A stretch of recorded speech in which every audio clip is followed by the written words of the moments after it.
saya dari kelas manajemen F. Di sini saya akan menjelaskan tentang studi kelayakan bisnis pada bisnis trans. Latar belakang perusahaan. Target pendirian ada di tahun 2026 dan status saat ini masih di tahap perencanaan. Trans sendiri berada di bidang fashion rental dan signature collection anak. Ide bisnis yang saya jalankan yaitu Rans. Rans berasal dari kata run yang artinya berlari dan S sendiri berasal dari kata kids yaitu anak-anak. Rans merupakan bisnis inovatif di bidang fashion anak usia 2-6 tahun. Rans hadir sebagai solusi praktis dan ekonomi bagi orang tua yang membutuhkan busana berkualitas untuk acara khusus seperti ulang tahun, wisuda, atau pemotretan. Tujuan dibuatnya konsep ini, yang pertama untuk mengurangi penumpukan pakaian di lemari rumah tangga. Yang kedua, memberikan akses kepada anak-anak untuk merasakan busana yang viral dan trendy tanpa harus membeli. Yang ketiga, mengurangi konsumsi fashion sekali pakai yang berdampak pada lingkungan. Yang keempat, kami menjamin kebersihan dan kualitas setiap produk yang disewakan melalui standar pencucian dan perawatan yang ketat. Produk dan layanan.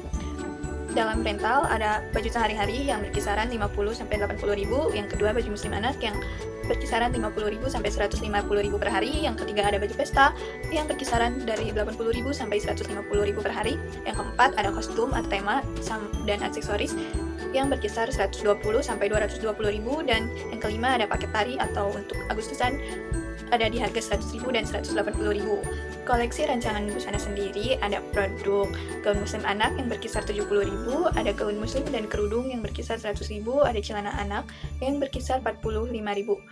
Contoh pada baju rental ada seperti ini, dimana ini sebuah kebaya, dan ada baju tema kostum seperti ini, kostum profesi, tentu beserta aksesoris-aksesorisnya.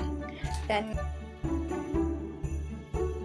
ukuran pasar di Bandung 2025, anak usia 2-6 tahun kurang lebih berada di 180.000 anak, dan permintaan baju pesta atau formal 40%, kostum tema atau profesi 30%, baju muslim di 20%, baju sehari-hari 10%. Kompetitor langsung ada pada rental baju anak rumahan lain, online shop rental via marketplace, kompetitor tidak langsung ada toko atau butik baju anak offline. Strategi pemasaran. Yang pertama, digital marketing. Kami menggunakan Instagram dan TikTok sebagai platform utama. Yang kedua, promosi langsung, kerjasama dengan I.O. ulang tahun anak ataupun mengikuti bazar dan festival anak.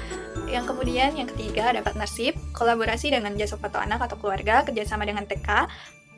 Lalu kolaborasi dengan produk anak seperti Moel, Sweetsal, Me2Baby, dan yang aspek teknis, lokasi, dan layout. Rans sendiri berlokasi di Bandung dengan luas 50 meter persegi.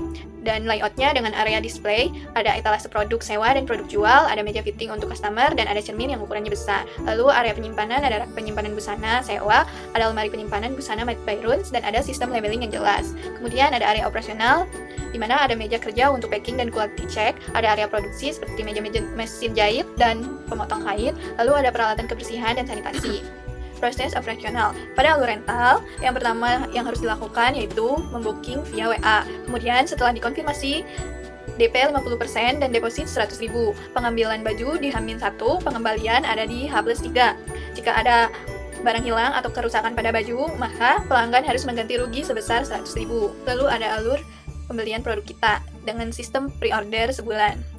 Minggu pertama pre-order, kami membuka PO lewat Instagram. DP 50%, konfirmasi detail, lalu PO ditutup. Minggu kedua, kami memulai persiapan seperti mereka pesanan, membeli bahan sesuai jumlah, membuat pola, dan menggunting.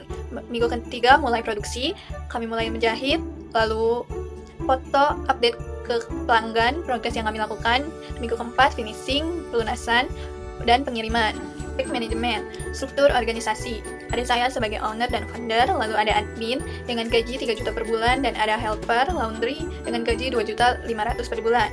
Lalu jika kami membutuhkan bantuan, kami akan membuka lowongan pekerjaan untuk anak magang seperti membantu packing, membantu aspek finansial.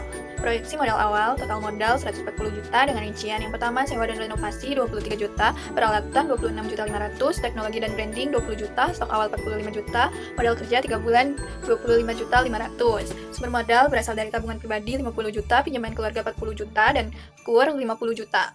Biaya operasional bulanan total 19 juta.